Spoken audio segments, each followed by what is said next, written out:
ಎಲ್ಲರಿಗೂ ಶುಭ ಮುಂಜಾನೆ. CSS ಪ್ರೌಢಶಾಲೆಯಲ್ಲಿ ಇವತ್ತು ಪ್ರಾರ್ಥನೆಯಲ್ಲಿ ಅನೇಕ ಸಾಧಕ ವಿದ್ಯಾರ್ಥಿಗಳಿಗೆ ಒಂದು ಕಿರು ಕಾಣಿಕೆಯನ್ನ ನೀಡಿ ಪ್ರೋತ್ಸಾಹದಾಯಕವಾಗಿ ಅವರನ್ನು ಹುರಿದುಂಬಿಸ್ತಾ ಇದ್ದೀರಿ.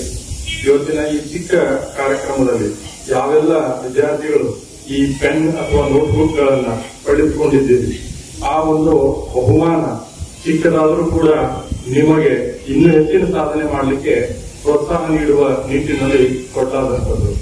ಆಕಾಶದಲ್ಲಿ ಗಾಳಿಪಟ ಹಾರ್ತಾ ಇರತ್ತೆ. ಆ ಗಾಳಿಪಟ ನಮ್ಮ ಕೈಯಲ್ಲಿದ್ದಾಗ ಅದಕ್ಕೆ ಮಹತ್ವ ಇರಂಗಿಲ್ಲ, ಅದು ಚಂದ ಕಾಣಂಗಿಲ್ಲ.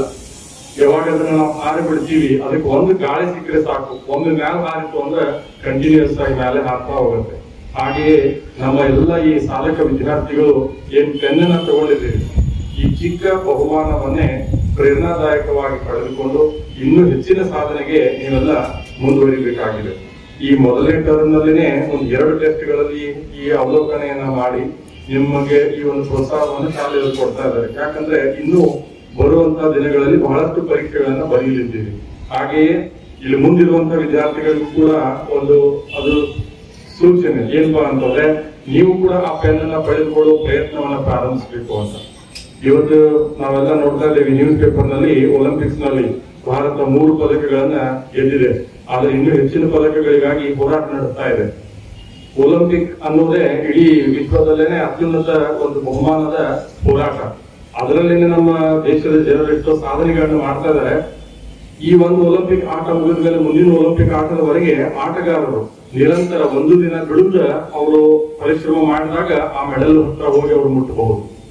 ಹಾಗೆ ನೀವು ಕೂಡ ನಿಮ್ ಜೀವನದಲ್ಲಿ ಇದನ್ನು ಅಳವಡಿಸಿಕೊಳ್ಳಿ. ದಿನಾಲು ವಿದ್ಯಾರ್ಥಿಗಳಾದವರು ನಿರಂತರ ನಿತ್ಯ ಶಿಸ್ತಿನೊಂದಿಗೆ ಅಭ್ಯಾಸವನ್ನ ಕಂಟಿನ್ಯೂ ಇಡಬೇಕು. ದಿನಾಲು ಓದಬೇಕು, ದಿನಾಲು ಬರೀಬೇಕು. ಅದನ್ನು ಬಿಟ್ಟು ನಿಮ್ಮ ಮೈಂಡ್ ಅನ್ನ ಆ ಕಡೆ ಈ ಕಡೆಗೆ ಡೈವರ್ಟ್ ಮಾಡ್ಕೋಬಾರ್ದು. ಈ ಆಟ, ಮೊಬೈಲ್, ಟಿವಿ, ಆಮೇಲೆ ಆಲಸ್ಯತನ, ಆಮೇಲೆ ದುಶ್ಚಟಗಳು, ವ್ಯರ್ಥ ಮಾಡುವಂತಹ ಸಮಯ, ಇವೆಲ್ಲದಿಂದ ದೂರಿದ್ದು ಶಿಸ್ತನ್ನ ಮೈಗೂಡಿಸಿಕೊಂಡು ದಿನಾಲು ಶಾಲೆಗೆ ಬರುವುದು, ಮನೆಯಲ್ಲಿ ಹೋದ ನಂತರ ಮತ್ತೆ ಅಭ್ಯಾಸದಲ್ಲೇ ನಿರಂತರವಾಗಿ ತೊಡಗಿದ್ರೆ ಇಂತಹ ಸಾಧನೆಗಳನ್ನ ಮಾಡ್ಲಿಕ್ಕೆ ಸಾಧ್ಯ ಆಗುತ್ತೆ. ಮುಂದೆ ಉಜ್ವಲವಾದ ಭವಿಷ್ಯ ನಿಮ್ಮೆಲ್ಲರಿಗೂ ಸಿಗತ್ತೆ. ಅಂತ ಉಜ್ವಲ ಭವಿಷ್ಯ, ಈ ಸಾಧನೆಗಳು ನಿಮ್ಮದಾಗಿರ್ಲಿ.